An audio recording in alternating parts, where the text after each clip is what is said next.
Welcome to First and 15 Overtime, guys. I want to talk about tight ends for a second. We haven't shown the tight ends enough love to be playing in a lot of tournaments that have tight end premiums. Let's talk about tight ends. You have to explain what tight end premium is. Right, so a tight end premium is where a tight end gets 1.5 points per Not reception. technically, because I'm in some dynasty leagues where they get 2 points. Well, then how about you tell us what the tight end So a tight end premium is basically where tight ends get more points for their receptions compared to the rest of the other positions. So it could be 1.5 points, it could be 2 points. I've never seen more than 2. Right. But basically, the value of tight ends increase, and it's more so the value for tight ends that catch the ball a lot because the touchdowns are the same. It's not like they get extra points for touchdown, but the more receptions that tight end gets, the more valuable he is in the tight end premium league compared to a standard league. All right, so let's talk about the 2022 season. Top 5 tight ends were obviously Travis Kelce. We got TJ Hawk, who entered the top 5. Mark Andrews, George Kittle, and then rounding out that top 5 is Evan Ingram. Who do you guys see as a newcomer to that top 5 tight ends in? Hayden Hurst. No, I'm joking. But hey, I'm just saying. All right. I got two guys though. I got 2 guys. Right. These are my 2 dark horses to achieve top 5 status. Hey, don't just throw out names. Give us people who you're actually drafting too. Oh, people who I'm actually drafting. Actually drafting. Okay, so no. there's 2 that like I think can get into that. Yeah. That top 5 spot, and then there's like 2 that I'm actively drafting. Mm-hmm. So the 2 that I think can get into that spot are just the 2 obvious. I think Darren Waller, to me, like I put him like number 1 at the top of the list. Mm-hmm. One, he's done it before. Again, recency bias is a bitch. It's really, really hard to sort of kind of remove that from our minds. We talked about it last year. A guy's injury prone until he's not, and a guy is, poster boy for health until he's not, Jonathan Taylor. So, he's in a new situation, a new setting. There's not a lot of, target competition as far as elite receiving options, or at least guys who've proven to do it. He's with Dayball. I think most of us feel like he does a pretty good job of designing an offense. Daniel Jones is entering another year under this particular system. Just got paid. Yeah. Just got paid. And, I really, everything you kind of have heard in camp thus far has been that he looks like a stud. He looks like the best and the top receiving option on this team. So you give me that, a tight end who is going to be the top wide receiving option on his team, then automatically I'm just going to throw him in the top 5. I don't even need to know who he is. Okay. So he's the easy one. The second one is Kyle Pitts. I mean, I think that's the obvious one because I don't think people realize or understood, or at least I really truly didn't appreciate it until I started like looking at the numbers of how bad Mariota was as far as trying to get Kyle Pitts the ball. How much he ran and how much he scrambled, how much they depended on the run. And we can say that like that's what their head coach wants to do, but maybe that's just what their head coach felt like that's all that they could do. Okay. So, I do think we see a little bit more passing this year. I think they still want to be definitely a run first team, but I think now that team has Bijan, that team has blanking on his name, what's the wide receiver? Drake London. The defense's focus can't necessarily just be solely on Kyle Pitts. So I think that really helps to kind of open things up at least a little bit for him. I think this may be the year where we see him. I don't think we see him ever just kind of get to Kelce or Mark Andrews type level. But I do think this is a year where like he becomes a little bit more dependable. Maybe we see a little bit more. You don't think he ever can do it, or just this year? You mean? I don't think under the system that he is currently in that he can ever do it. Remember, Kelce is in a system that throws the ball mostly. Mark Andrews is in a system where he has always been like easily the top receiving option without question in his offense.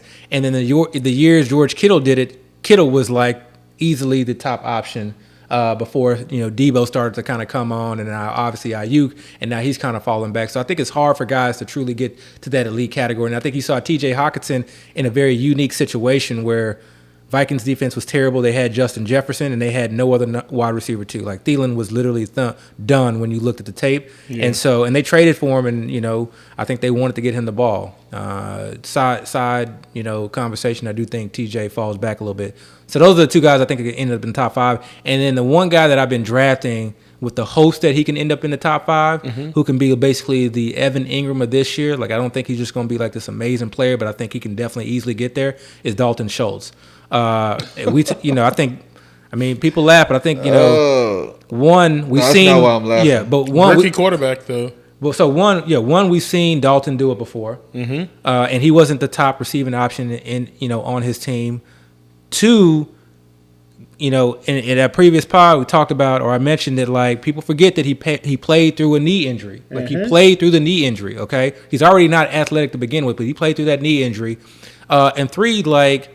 We want Nico to be this. We want John Mechie. We want, maybe, I don't know, people taking stabs at Robert Woods, but this offense is going to have to throw the ball. And they don't even have this elite receiving option at the running back position. Yeah. And we're bringing over the guys from the Shanahan system who have been known to not just use the tight ends, but develop creative play action passes. And no defense around the league is thinking to themselves, we got to stop Dalton Schultz. So I really love that for him as just sort of kind of a guy who just can find himself open early and often. And if for some reason we are in negative game scripts, I do think the team is going to be better, the defense is going to be better, but still I think we're going to be in negative game scripts. Dalton Schultz to me is that guy that like in the fourth quarter when we're trying to come back last drive, he gets you a quick, easy 2 or 3 receptions for 25, 30 yards, and in tight end premium leagues, as Dale mentioned, like that's significant. That's a significant amount of points. So that's a guy that I've been drafting. I just love where he goes in drafts right now. All right, Dio. Well, the reason I was laughing because he picked all 3 of those guys were my guys. Hey, finally. We do agree. We do agree. I'm gonna switch it up. Great minds think alike. Just so we can have different options to choose from. But I literally was going to say all 3 of those guys. That's why I went first. But so I'm going to go with Evan Ingram. All right. Okay. And 1 because he was not the 5th tight end last year. So he's already in the top 5. It has to be someone who cracks the top 5. Okay, I mean, I just told you he took my options, so I have little to choose from at the moment. All right, so if I'm not going to go with Evan Ingram, it's going to be Gerald Everett, all right, the Chargers tight end. I like that. If we look at, he just talked of Dalton Schultz.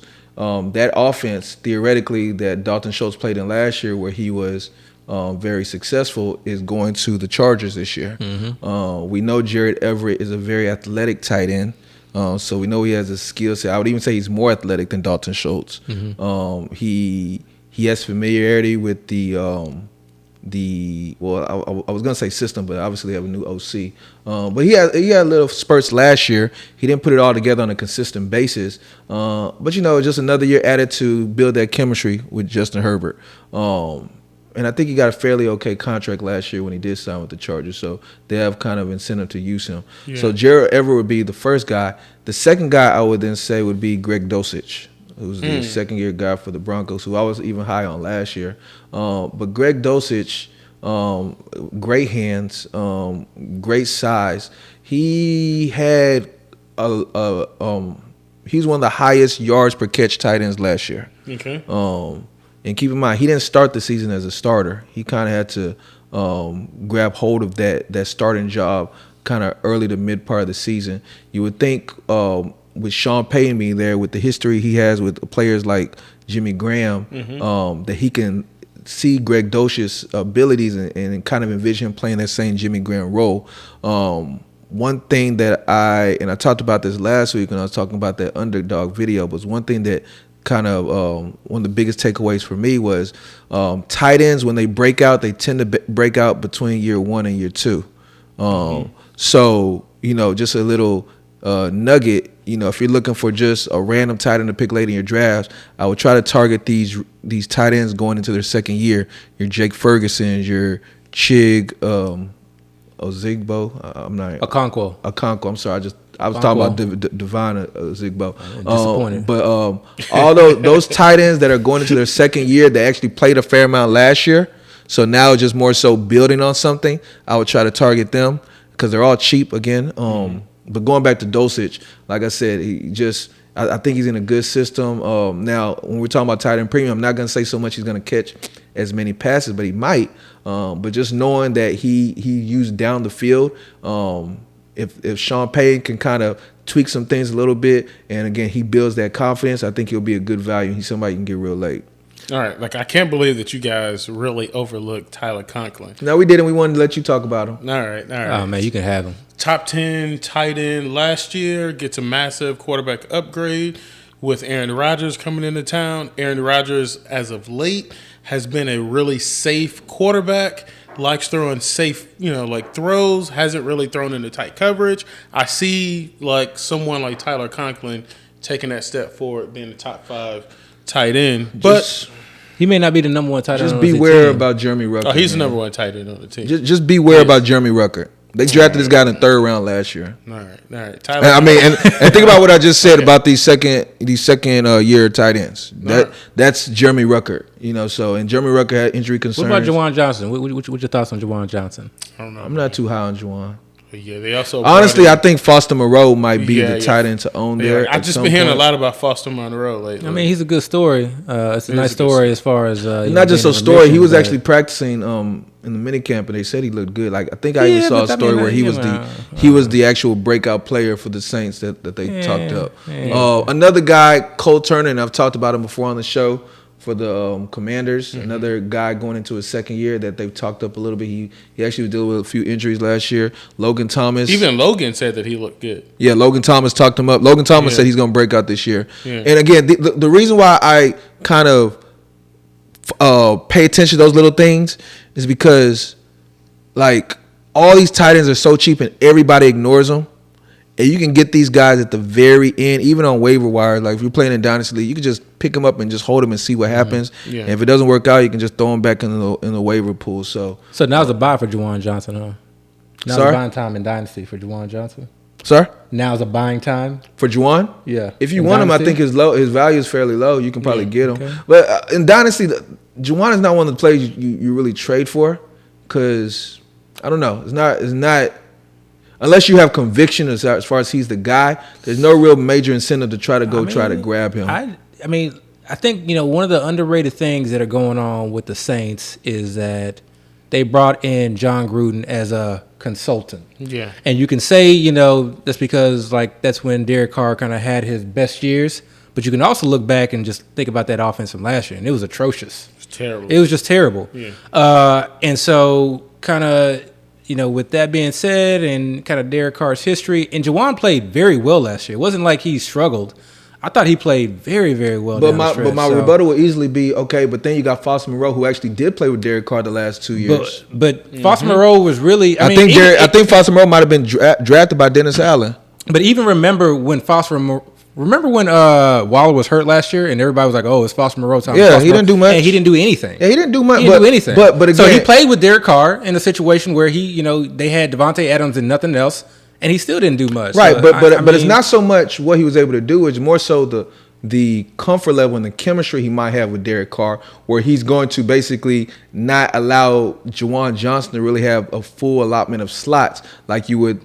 But you could argue that other tight ends. But you could argue there was no comfort level because he was put in that situation and he didn't really trust him by throwing the ball his way. But remember, the Saints, they targeted, even when Foster Moreau was first coming out saying he was dealing with cancer and because I don't even think the Saints medical staff was the one that actually found the cancer, or actually the ones that diagnosed him with cancer.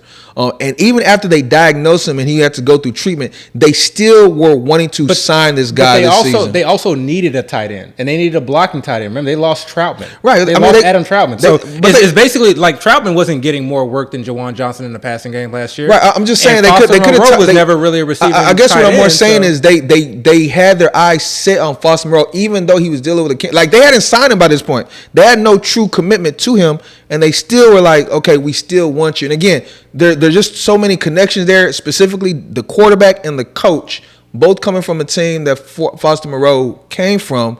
I don't think you should ignore that. And then hearing the buzz, that's just a little bit of something. And again, if you weren't Juwan, it's not ignoring that. It's saying that, like, I've literally seen a situation where the top tight end on that team went down and it was previously fed by that quarterback, and he was thrusted into the starting position, a team that was bad and in negative game scripts, with that same head coach, with that same quarterback, not produce.